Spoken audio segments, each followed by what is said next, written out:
Très bien, donc bonjour à toutes et à tous. Je m'appelle Théodore Soulier, je suis neurologue et je vais vous faire donc cette conf de neuro.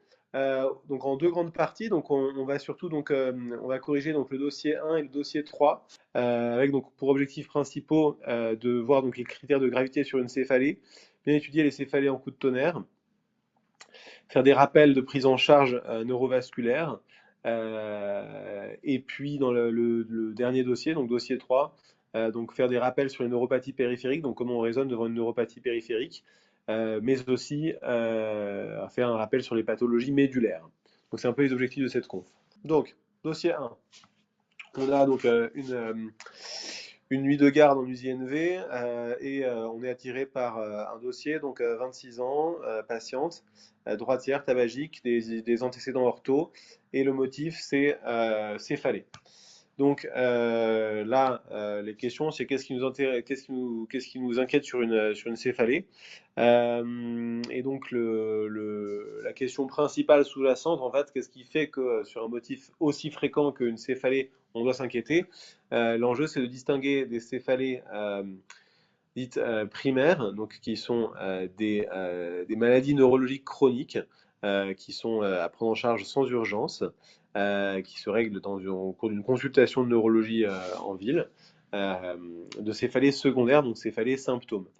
Pour comprendre l'histoire de la céphalée symptôme, il faut bien comprendre que ce qui peut faire mal au niveau de la boîte crânienne, en fait, hein, c'est surtout les méninges, d'accord? Donc en fait, le parenchyme cérébral, de manière extrêmement paradoxale, n'est pas innervé, au sens où si jamais vous avez par exemple une ischémie cérébrale, une grosse tranche de neurones qui meurt, ben ça fait pas mal, d'accord?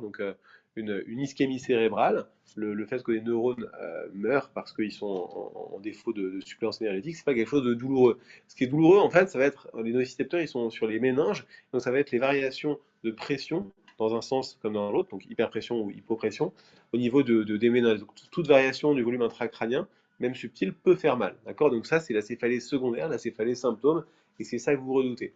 Et donc au sein de ces céphalées secondaires, ce qui va vous orienter sur ça, hein, ça va être le caractère bien sûr donc inhabituel, l'absence de critères diagnostiques pour une céphalée primaire, l'association à des signes neurologiques focaux bien sûr, la présence de signes d'HTIC ou l'existence d'un syndrome méningé, même si l'existence d'un syndrome méningé n'est pas en soi une indication à l'imagerie, ça on va en rediscuter, et puis le caractère brutal.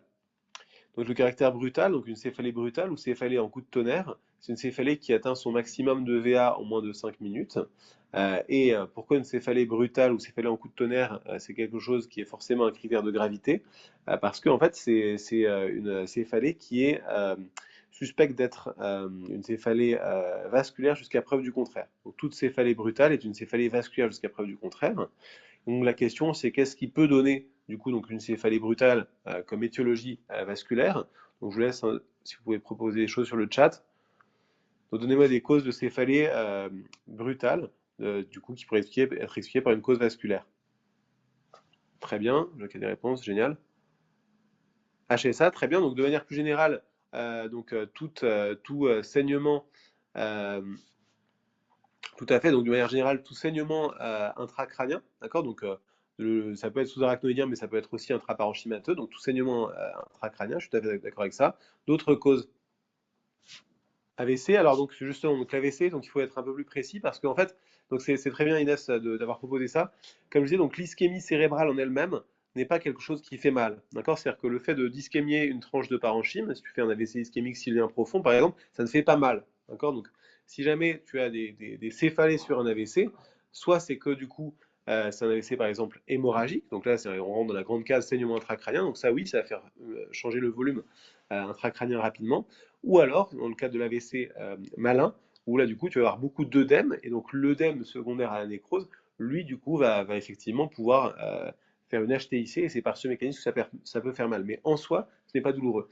La dissection carotidienne, ça absolument. Alors là, c'est pas l'AVC en soi qui fait mal, hein. Tu peux avoir une dissection carotidienne non compliquée d'AVC, d'accord? L'enjeu, justement, quand il y a une dissection, c'est de prévenir l'AVC ischémique. Mais la dissection en elle-même, absolument, un tiers des dissections peuvent se révéler par des céphalées en coup de tonnerre. Tout à fait, donc très bien pour Léa, donc le syndrome de vasoconstriction cérébrale réversible, donc là-dessus j'ai une slide, donc là, je vous la mets, donc une imagerie. Donc en fait, de manière plus générale, en fait, par rapport à la très bonne suggestion de Léa, c'est tous les spasmes, voilà, tous les spasmes des artères intracrâniennes. Donc là, donc vous avez donc ici sur cette angioscan le un angioscanner autant artériel centré sur le polygone de Willis. Et donc, qu'est-ce qu'on voit? Ben, on remarque qu'au niveau des différentes flèches, il y a des zones de sténose vasculaire. Donc, ces sténoses vasculaires pourraient être expliquées éventuellement par des plaques athéromateuses. Ce qui est en défaveur, c'est l'absence de calcification, qu'on verrait par une hyperdensité spontanée au scanner. Et les zones où elles apparaissent, qui ne sont pas du tout des zones typiques, des zones du coup de bifurcation où le flux est plus important. Donc, ce n'est pas dans des zones d'athérome. Donc, ces sténoses, du coup, donc, sont radiologiquement peu évocatrices de sténoses athéromateuses. Et donc, évoquent plutôt des sténoses à type de spasme. Et donc le vasospasme, donc qu'il soit primaire dans le cadre d'un SVCR ou alors secondaire, vous savez que vous pouvez avoir un vasospasme secondaire dans le cadre d'une hémorragie subarachnoïdienne. Si vous avez une aggravation par exemple neurologique, un patient fait une HSA, dossier typique, c'est un patient qui fait une HSA, et puis 7 à 10 jours après, donc il s'aggrave sur le plan neurologique. Donc premier réflexe, vous le passez au scan pour vérifier s'il a ressaigné. Sur le scan non injecté, en fait, il n'a pas ressaigné. Du coup, il faut vous dire, ah, peut-être qu'en fait, il a fait un vasospasme secondaire à son HSA, c'est-à-dire que le sang dans l'espace méningé peut irriter la musculose des artères et créer ces spasmes-là. D'accord? Donc le vasospasme peut être secondaire à un saignement, mais il peut aussi être primaire, c'est-à-dire du coup un vasospasme qui est le début de la maladie, dans le cadre de ce qu'on appelle le SVCR, syndrome de vasoconstriction cérébrale réversible. C'est une entité nosologique qui est tout à fait tombable. Donc c'est en fait la clinique, c'est des céphalées en coup de tonnerre récidivantes. C'est vraiment le caractère donc, de récidive de ces céphalées en coup de tonnerre qui est assez caractéristique. Elle peut être favorisée par l'exercice physique ou l'activité sexuelle. Les éléments déclencheurs peuvent être la prise de cocaïne, la prise de cannabis, la prise de certains antidépresseurs comme la myrtazapine, des vasoconstricteurs nasaux qu'on peut prendre par exemple en pharmacie pour le rhume. Le terrain, c'est typiquement homme ou femme jeune, donc 30 ans, hein, à peu près le pic d'incidence. Et donc ça va être des vasospasmes qu'on va voir donc, sous forme de sténose vasculaire à l'angioscan, qui vont être corrélés à des céphalées en coup de tonnerre, donc récidivantes. Ça va durer environ 6 semaines, et puis ça va se résoudre. On met donc des traitements, on met des inhibiteurs calciques qui vont avoir un effet vasodilatateur sur ces spasmes. On va surveiller avec des Dopplers. Au Doppler, en fait, on peut de manière non invasive vérifier qu'il y a des accélérations au début donc, de la pathologie qui vont petit à petit s'estomper, des accélérations de flux. Et la gravité de ça, hein, c'est-à-dire que c'est normalement c'est une maladie qui rentre dans l'ordre, comme le nom l'indique, hein, SVCR pour réversible, mais deux complications potentielles. Lâcher ça, c'est-à-dire que du coup, la rapidité en fait, du spasme peut dilacérer l'artère et provoquer une HSA, ou alors l'ischémie, c'est-à-dire que si le spasme est trop serré, du coup on peut ischémier le territoire naval. Donc j'ai donc vasospasme, donc soit secondaire à une HSA, soit primitif dans le cadre de la CCR, et enfin ça c'est hors programme pour vous, mais dans des vascularites cérébrales, hein, on peut avoir aussi dans des vasospasmes.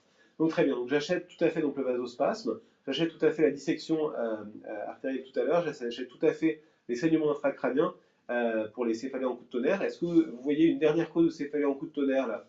Donc vous avez été excellent là sur les propositions, il y a une dernière, il faut bien y penser aussi, une dernière cause de céphalée en coup de tonnerre. Excellent, bravo Mel. Tout à fait, la thromboplégie cérébrale, c'est une cause, c'est fait en coup de tonnerre. Parfait, bon, vous êtes excellent. Ok, très bien. Ensuite, donc sur cette question 1, hein, qui était un peu un prétexte pour discuter de tout ça, euh, voilà, donc l'association une raideur de nuque, même en l'absence de troubles de vigilance, d'anomalies de l'examen neurologique ou de crise d'épilepsie. Donc la D, donc si vous avez une céphalée là avec ce syndrome méningé, d'accord, donc le syndrome méningé, donc nausées, vomissements, photophobie, raideur de nuque, à ne pas confondre avec le syndrome d'HTIC. Syndrome d'HTIC, il y a certains caractères qui sont partagés, mais en revanche, vous n'avez pas la raideur de nuque dans le syndrome d'HTIC. Vous avez le caractère vraiment postural et vous avez le flou visuel que vous n'avez pas dans le syndrome méningé. Donc, confondez pas syndrome d'HTIC et syndrome méningé. D'accord, les deux ont des caractéristiques communes, mais c'est pas exactement pareil. Il y a quelques éléments qui les distinguent. Donc là, du coup, c'était sur le syndrome méningé, dans lequel donc, la céphalée est un symptôme qui s'intègre dans ce syndrome. Eh bien, si vous n'avez pas de trouble de la vigilance, pas de crise d'épilepsie ou d'anomalie d'examen neurologique, vous devez faire une ponction lombaire pour objectiver la méningite, mais il n'y a pas du tout forcément besoin d'une imagerie. D'accord? Toutes les méningites virales à entérovirus, ils auront normalement jamais besoin d'imagerie. Le E, il est important, donc la résistance odontalgique de palier 1, hein, c'est pas en soi un critère qui vous amène à faire donc, une imagerie. Ça, c'est très important, c'est-à-dire que les céphalées,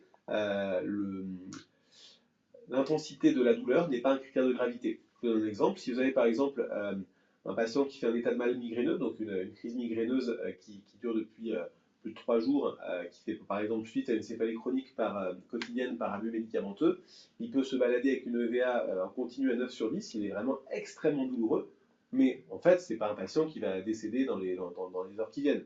Donc oui, il faudra le prendre en charge, il faudra probablement lui faire une perfusion de laroxyl, c'est ce qui marche chez ces patients-là, mais en soi, il y a une gravité qui est infiniment moins importante qu'un patient qui aurait une EVA plus faible, par exemple un patient qui a une EVA à 5 sur 10, mais c'est arrivé en coup de tonnerre, donc il y a eu une céphalée en coup de tonnerre, et maintenant il y a eu EVA à 5 sur 10, coup de tonnerre, et puis ensuite là maintenant il va bien, il a une EVA que à 2 sur 10, ben, celui-ci là, en fait il est beaucoup plus grave, parce que lui, potentiellement, il a fait tout ce que vous avez dit, donc soit une thrombose veineuse, soit une dissection, soit un saignement intracrânien, soit l'espace de ses artères. D'accord. Donc l'intensité de la douleur n'est pas un critère de gravité sur les céphalées. Très bien. Donc ça, je vous ai fait des rappels sur quand est-ce qu'on fait l'imagerie de la méningite. On avance, donc on voit cette patiente qui est donc l'examen légèrement confus.